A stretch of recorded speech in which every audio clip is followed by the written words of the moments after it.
Bagaimana jika dirimu terlahir berbeda dengan orang lain? Bagaimana jika dirimu terpaksa melihat dunia dengan bentuk yang berbeda, dengan wujud yang tak bisa dijelaskan oleh kata-kata? Dan bagaimana jika dirimu tidak meminta terlahir dengan kondisi seperti itu? Film yang akan saya ceritakan ini mungkin bisa menjadi refleksi untuk kita, agar menjadi manusia yang lebih baik dan lebih mensyukuri setiap hal yang kita miliki. Jadi begini ceritanya.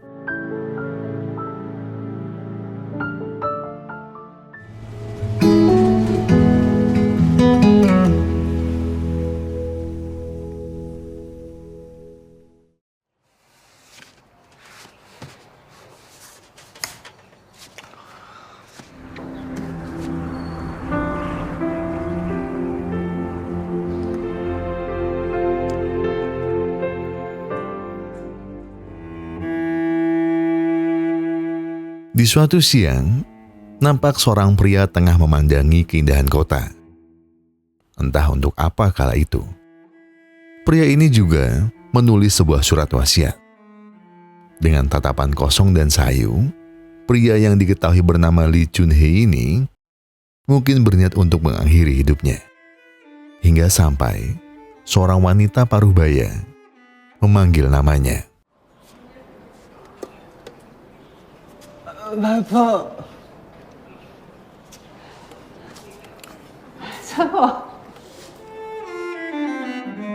Ia adalah Chen, nenek dari Lee.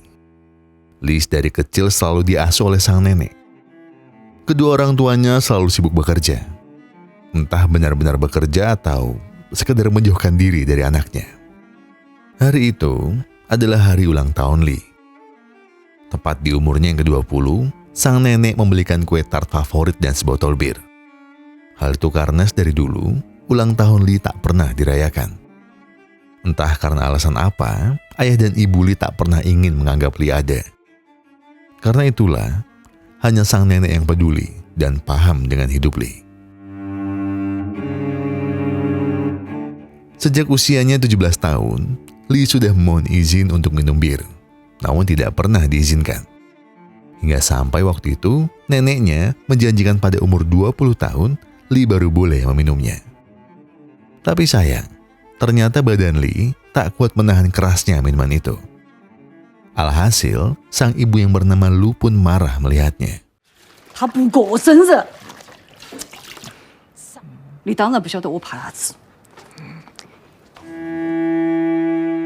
Diketahui, hubungan Chen dan anaknya juga tidak dekat.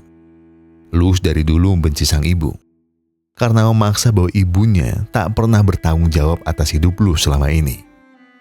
Tapi Chen menyanggah, jika dirinya tak peduli, mana mungkin Chen mau mengurus Lee sampai hari ini.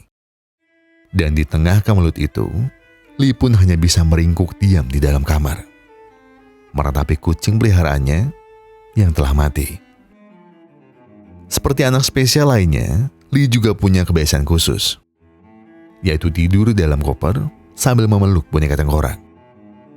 Koper itu adalah simbol dari trauma besar yang pernah Lee alami sejak dulu. Dan tengkorak adalah simbol bahwa jiwa di dalam tubuh Lee telah mati sejak lama.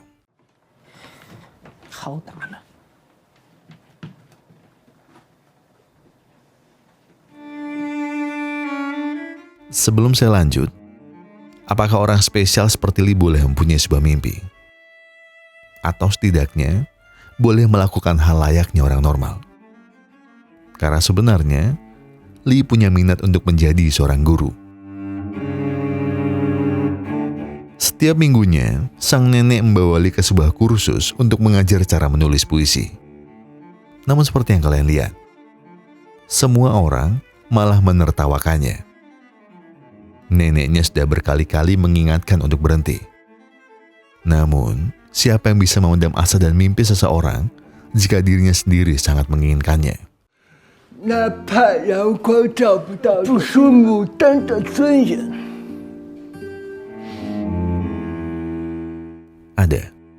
Ada suatu hal yang bisa menghalangi sebuah mimpi, yaitu takdir. Setelah beberapa kali mengajar kelas puisi, pemilik kursus merasa bahwa kinerja dari Lee kurang maksimal. Entah karena fisiknya atau dari wawasan. Tapi yang jelas, sang pemilik tak ingin memperpanjang Lee untuk mengajar di sini. Perlu kalian tahu, Chen adalah figur nenek yang sangat menyayangi cucunya. Ia akan melakukan segala hal demi kebahagiaan sang cucu. Dan apabila melihat cucunya menganggur seperti ini, yang bisa Chen lakukan hanya satu, yaitu memberinya sebuah kesibukan.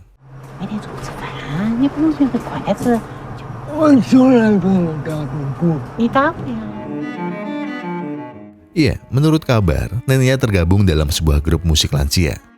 Dan belum lama ini, salah satu anggotanya yang bermain drum atau kendang telah keluar.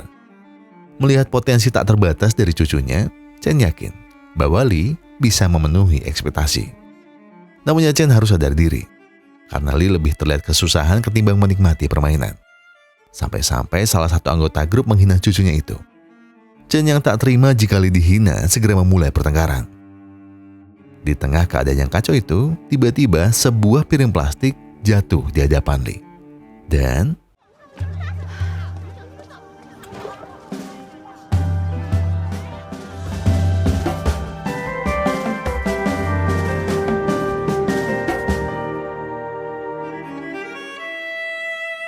entah karena pertama kali atau karena para sang wanita begitu menyita mata, Lee pun tak henti-hentinya tersenyum semenjak wanita itu datang.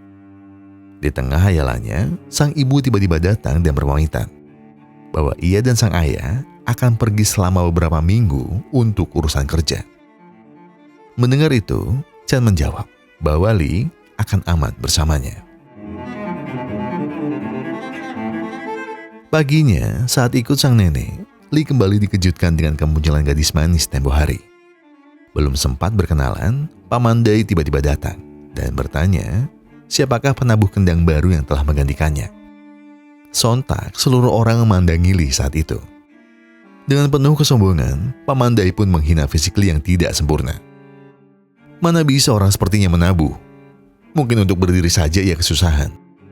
Segera si gadis memberikan listik dan bilang, jangan pernah diam saat dirimu dicaci dan dihina seperti ini.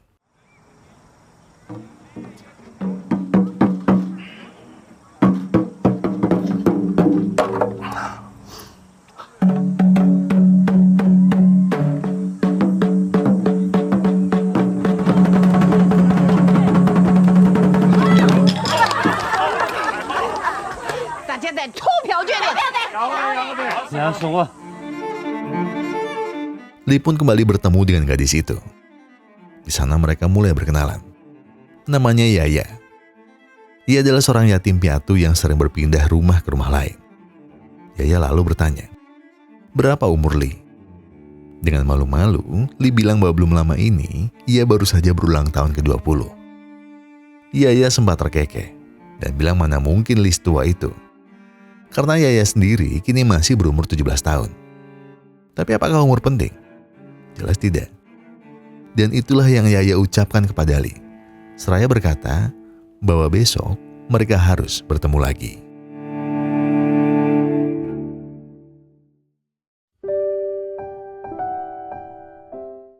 Pertemuan Lee dengan Yaya bahkan hingga terbawa ke dalam mimpi. Di mimpi itu Lee hidup normal, tidak sakit, ataupun menyandang status spesial. Lee adalah laki-laki normal yang bisa berlari, berguling, dan bercanda tawa bersama Yaya. Kebahagiaan terasa begitu dalam di antara mereka berdua. Hingga sampai sinar matahari memaksa Lee untuk sadar dan menerima takdirnya. Paginya saat sarapan, entah dapat wejangan dari mana, Lee bilang kepada nenek bahwa ia ingin bekerja di sebuah kafe. Dan mulai sekarang, Lee ingin melakukan semua hal sendiri. Sang nenek pun terkejut dan menerka. Apakah ini karena gadis tempo hari? Dengan malu-malu, dia hanya bilang bahwa ia ingin bekerja seperti laki-laki yang lainnya. Melihat semangat cucunya yang menggebu-gebu, nenek masuk ke dalam kamar dan mengambilkan Lee sesuatu. Itu adalah sebuah ponsel. Mungkin hanya seri lama. Namun setidaknya benda ini bisa memudahkan Li untuk menghubungi nenek ketika terjadi sesuatu.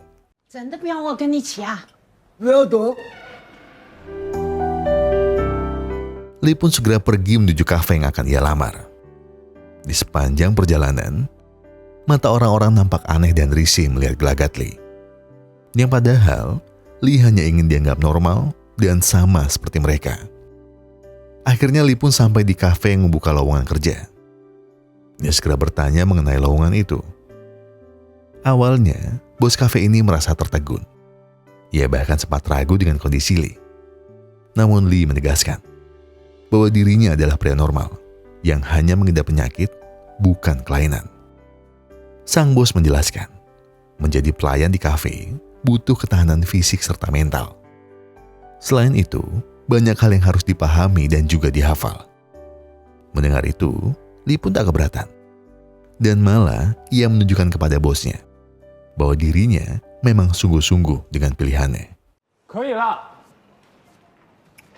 今天我给大家表演一个鲁中鲁家长进来着，清蒸八宝猪，江米两下子，全蒙进去，清蒸还是嘛，大南边来了个喇嘛，有那手里的塔嘛，打了喇嘛一喇叭。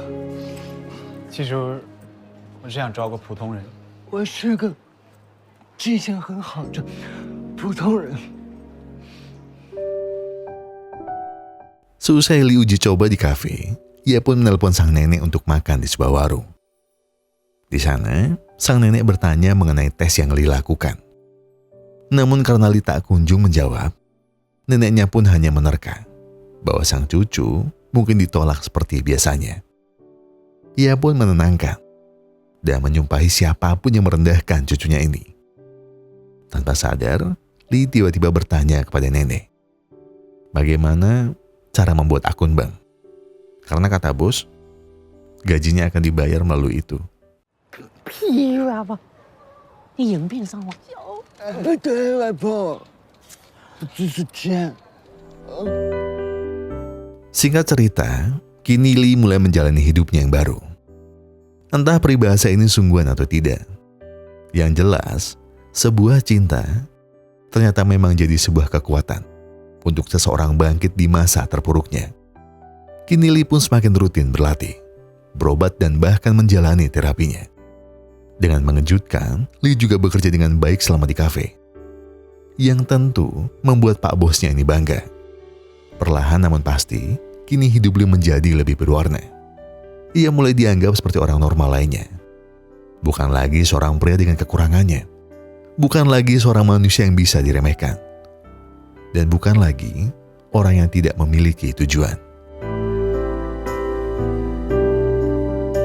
Namun, yang bangga dengan semua pencapaian Li saat ini, mungkin hanya sang nenek.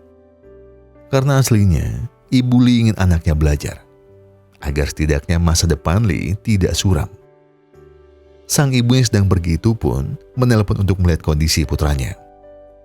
Buru-buru, sang nenek merapikan meja Li dan membuatnya terlihat sedang belajar. 我试试来。我给他约了一个康复课的号儿。老婆，老婆， Hari itu, sang nenek mengadakan pesta di rumahnya. Ia mengundang beberapa orang dari grup musik, serta Yaya juga ada di sana. Pamandai yang tempo hari terkesan dengan performa Li, seakan tak memberinya ruang untuk sendiri. Paman berulang kali menawarkan Li belajar, sebuah teknik memukul kendang andalannya. Tapi untungnya, ada Yaya, yang langsung mengalihkan Pamandai dan membawa Li ke dalam kamar. 你吃过你家的不吗？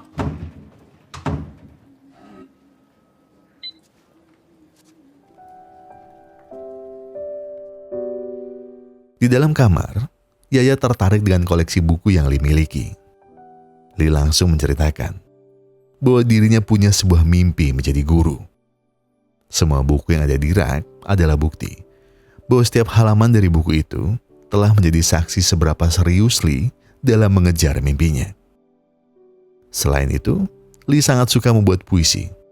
Dan ia juga telah menulis sebait yang ia tunjukkan kepada Yaya.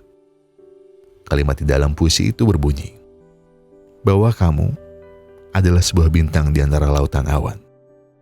Kau cerah, namun tak tergapaikan. Sedangkan aku hanya orang aneh yang berusaha melintasi sungai kehampaan. Yaya pun menanyakan, apa maksud dari puisi ini? Dengan tenang, Lee menjelaskan. Sejak hadirnya Yaya, hidup Lee telah berubah. Seakan gelap yang selalu menyelimuti telah jelas dengan cahaya terang yang Yaya bawa hari itu. Senyummu, tawamu, dan juga semangatmu telah membuatku lebih baik dari sebelumnya. Bahkan aku tak pernah takut melakukan banyak hal sekarang. Semua itu semata-mata hanya karena aku ingin menunjukkan bahwa diriku normal dan aku sudah jatuh cinta kepadamu. 你看清楚了，我想别的薯条。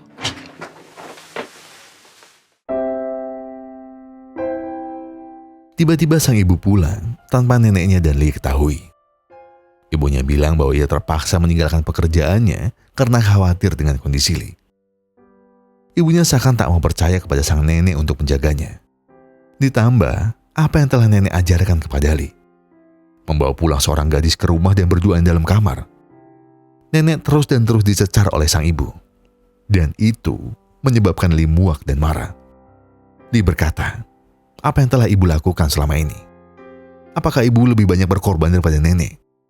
Dan apakah ibu lebih memperhatikannya melebihi perhatian nenek? Ibu selalu meremehkan, merendahkan dan menganggap Lee hanya sebagai anak yang sakit. Tidak lebih.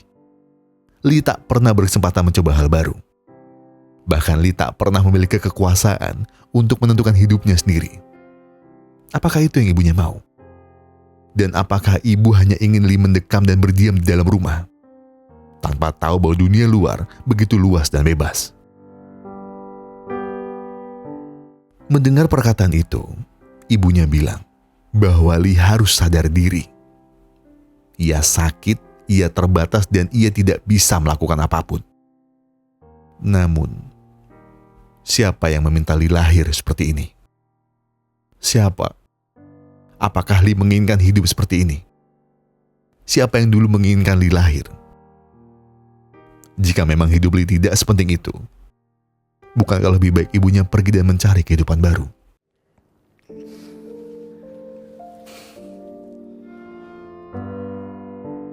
Ibunya pun segera pergi dari rumah. Menyusul itu, Lee pun menyendiri di atap gedung dan meratapi nasibnya. Sang nenek perlahan menghampiri Lee dan mencoba menenangkan cucunya. Dengan tatapan dalam, Lee bertanya kepada sang nenek, apakah dirinya memang tidak boleh melangkah lebih jauh dari rumah? Jika iya, mungkin langkah paling jauhnya hanyalah terjatuh dari tempat ini. Nenek segera menyadarkan Lee bahwa hidupnya lebih berharga dari semua hal. Nenek meyakinkan Lee bahwa ia masih pantas hidup dan mendapatkan mimpinya. Dan jika semua orang memusuhimu, nenek berjanji akan selalu setia di sampingmu sampai kapanpun.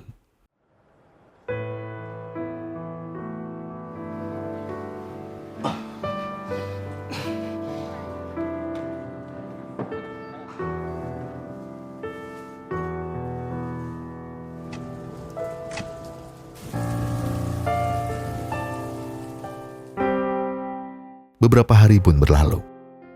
Di saat Lee ikut neneknya latihan musik, sebuah telepon dari rumah sakit memberitahu bahwa Lee kini resmi menjadi seorang kakak. Hal itu jelas membuat Lee terkejut. Ia tak pernah diberitahu akan kehamilan ibunya. Seakan Lee tidak berhak tahu atau memang tidak penting. Namun apapun itu, Lee tetap datang ke rumah sakit hanya demi melihat adik kecilnya. Namun reaksi yang ditunjukkan sang ibu benar-benar di luar dugaan. Ibunya melarang Lee menyentuh bayinya. Seakan-akan Lee bukanlah anaknya. Hati Lee terasa remuk. Ia tahu bahwa dirinya terlahir buruk.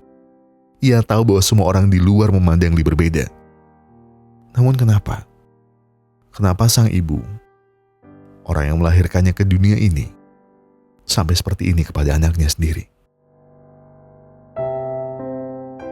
Lagi-lagi, hanya sang nenek yang mau menemani dan memahami kondisi Lee saat ini. Nenek menjelaskan bahwa mereka tak pernah bermaksud menyembunyikan ini semua dari Lee. Ibu mungkin tak ingin Lee kepikiran dengan kondisinya dan tetap fokus dalam belajar. Oleh karenanya, nenek mati-matian menemani serta mengarahkan Lee ke hal-hal yang dirinya suka. Namun, apakah pantas Lee diperlakukan seperti ini? Ditambah lagi oleh seorang wanita yang telah melahirkannya ke dunia ini.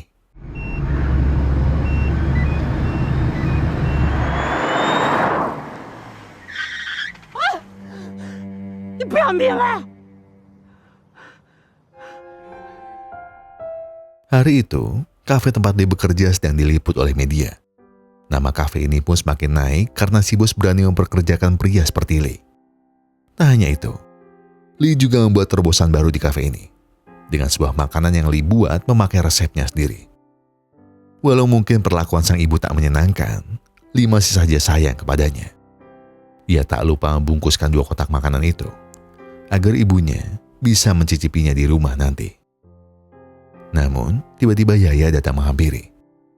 Yaya meminta maaf karena telah melanggar batas saat berada di rumah Lee. Namun itu tak masalah, karena Yaya adalah orang spesial untuk Lee. Mereka berdua pun berkencan di sebuah museum. Desak demi desak kerumunan itu berulang kali membuat tangan Lee dan Yaya hampir bersentuhan. Oleh karenanya, Lee mulai berusaha untuk menggenggam tangan gadis idamannya. Hingga sampai 我去上个厕所。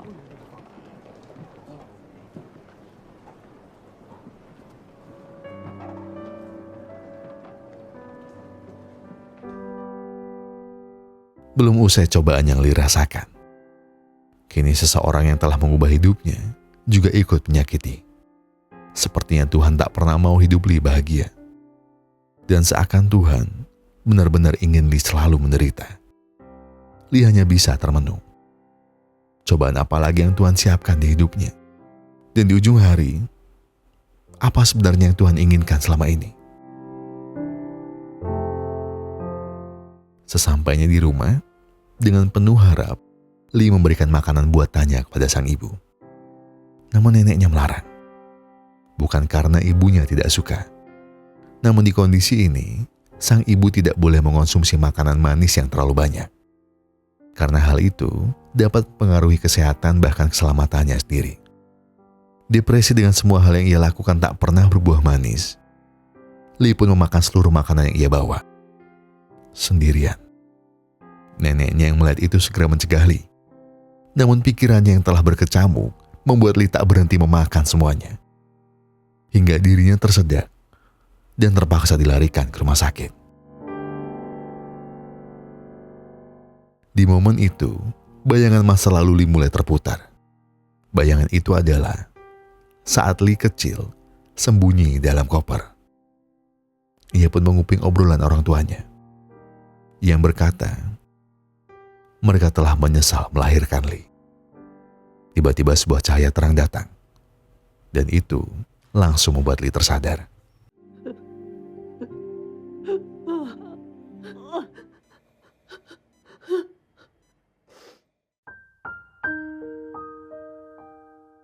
Di sampingnya, sang ibu menangis meratapi semua.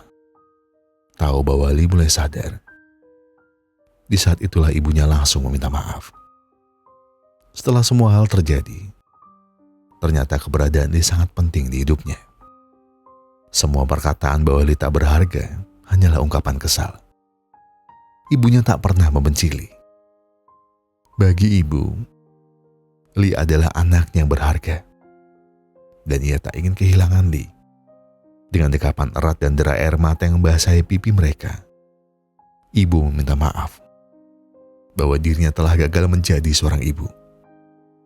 Ibunya meminta maaf karena selama ini selalu menyakiti anaknya. Ibu tahu bahwa seluruh maaf yang ia ucapkan takkan sebanding dengan luka yang telah ia goreskan. Namun Li harus tahu, ibunya benar-benar tidak membencinya. Ibunya malah benar-benar menyayangi Li, bahkan melebihi hidupnya sendiri. Dan ibunya hanya ingin Li tumbuh dengan lebih baik dari dirinya sendiri. Tumbuh lebih baik dan bisa menemukan jalannya sendiri.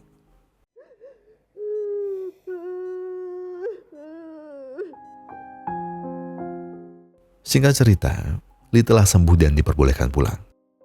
Malam itu, Li terbangun. Ia memutuskan untuk pergi ke atap dan kebetulan menemui sang nenek yang tengah menyendiri. Di sana Li menyapa wanita hangat yang selama ini selalu mendukungnya, tanpa mengenal perih dan tanpa mengenal henti. Melihat Li, neneknya selalu ingat ketika dirinya lahir. Tangis Li kala itu bagaikan nyanyian surga yang selama ini dinanti. Asalkan Li tahu, ibunya telah lama mendambakan seorang anak kala itu. Bertahun-tahun dirinya menunggu dan berusaha. Namun Tuhan kala itu belum juga memberi jawabannya. Hingga akhirnya, suara bayi kecil hari itu benar-benar memecah suasana haru di rumah sakit. Suara tangis yang selama ini dinanti. Dan itu adalah dirimu. Selain itu, nenek meminta maaf jika mungkin sikap keras sang ibu adalah ulahnya. Keluarganya dulu berantakan. Ibu Li terlahir tanpa seorang ayah. Dan untuk menghidupinya, sang nenek harus mempertaruhkan nyawa di luar sana. Berulang kali neneknya hampir mati dan berulang kali juga neneknya melampiaskan rasa sakit dunia luar kepada anaknya. Nenek menyesal dan terus menyesal. Dan jika Li bertanya mengapa sang nenek selalu ingin di samping Li, itu semua adalah penebusan dosa yang telah ia lakukan. Dan sebuah pertanggungjawaban kepada Tuhan. Bahwa kini, nenek hanya ingin menebus kesalahannya. Dan memberikan hidup terbaik untuk anak dan cucunya.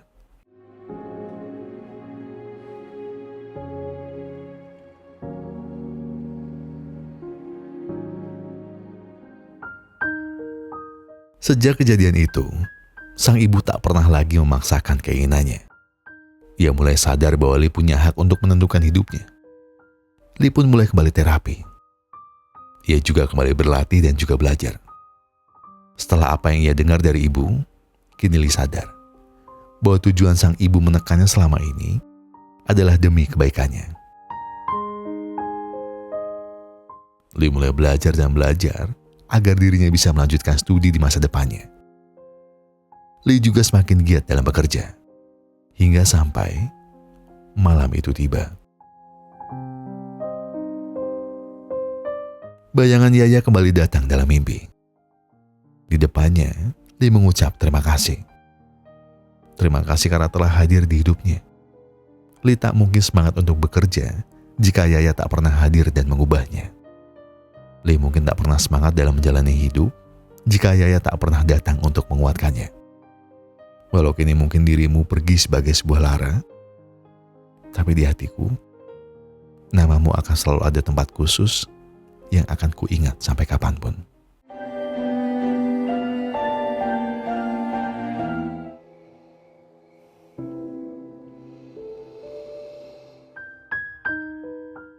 Beberapa bulan telah terlewati. Malam itu sebelum tidur, sang nenek bilang bahwa ada kurir yang mengantarkan sebuah barang atas nama Li. Segera Li mencari barang itu hingga dirinya mendapat sebuah amplop. Li perlahan meraba barang itu. Dikeluarkannya secarik amplop dengan logo universitas di sampulnya. Dan tahukah kalian, usaha keras Li selama ini akhirnya membuahkan hasil yang luar biasa. Bapak, 时代让我了。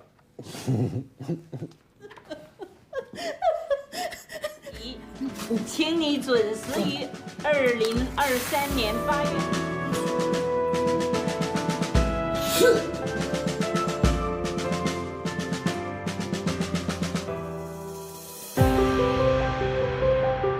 Esok paginya, Lee sekeluarga bersiap untuk mengantarnya menuju tempat yang menjadi jawaban setelah banyak luka dan derita ia hadapi selama ini. Di tempat itu, sang rektor menyambut Lee dengan bangga. Tanpa dibedakan dengan mahasiswa lain, sang rektor bilang bahwa kisah Lee sangat menginspirasi. Kisah Lee menunjukkan kepada kita semua bahwa setiap manusia memiliki hak yang sama. Semua manusia pantas dihargai dan dihormati dengan cara yang sama. Tidak ada manusia yang lebih berhak dibandingkan manusia yang lain. Dan semua hal itu telah ditunjukkan kepada dunia. Bahwa orang-orang seperti dirinya adalah orang biasa. Ia tidak spesial dan tidak mau dianggap spesial. Ia normal dan ia tidak mau dianggap tidak normal. Dan oleh karena itu, saat dipersilakan maju untuk menyampaikan pesan, Lee hanya berkata, "Terima kasih." Iya, Lee hanya mengucapkan itu seraya memandangi wajah kedua orang tuanya dan juga wajah sang nenek tercinta. Lee berjanji, dengan apa yang telah ia gapai saat ini, Lee akan hidup lebih baik dan akan selalu mencintai keluarganya. 关于幸福的意义里，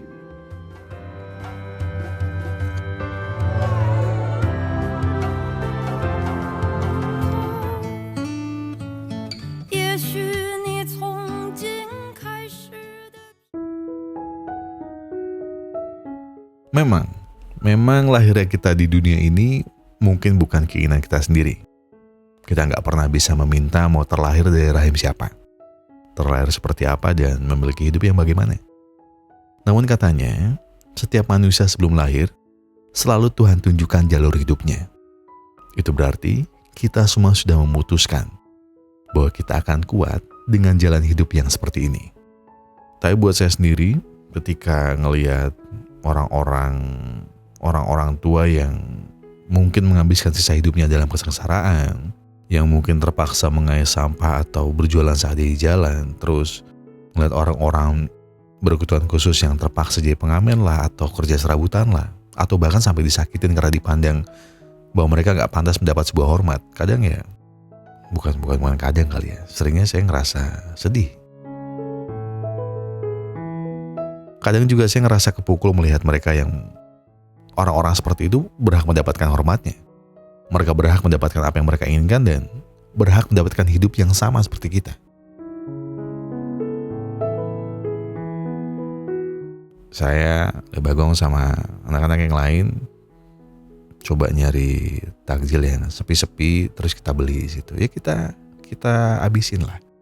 Kalau di luar bulan puasa biasanya satu hari dalam seminggu saya infak, nyumbang kemana atau bantu.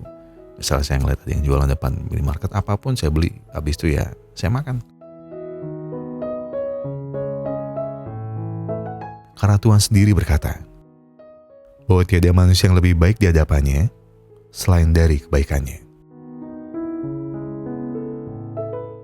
Saya Gogon beserta tim Booster Epic Glory mengucapkan terima kasih. Terima kasih buat kalian semua yang sudah menonton video ini sampai habis. Terima kasih buat kalian semua yang sudah memencet tombol subscribe, buat yang sudah memberikan komentar, memberikan like, dan juga yang sudah memencet tombol thanks ya. Karena apapun yang akan lakukan untuk channel ini sudah membantu channel ini untuk berkembang ke arah yang lebih baik. Dan saya pengen memberikan pesan kepada kalian, kalau kalian lagi ada banyak masalah dan itu berat banget, yang tenang, nggak perlu buru-buru, nggak perlu nyusu-nyusu. Selesaikan semuanya dengan kepala yang dingin. Oke, jadi sekarang tarik nafas, buang, tenggak kopinya, ambil koreknya dan sebatin aja dulu.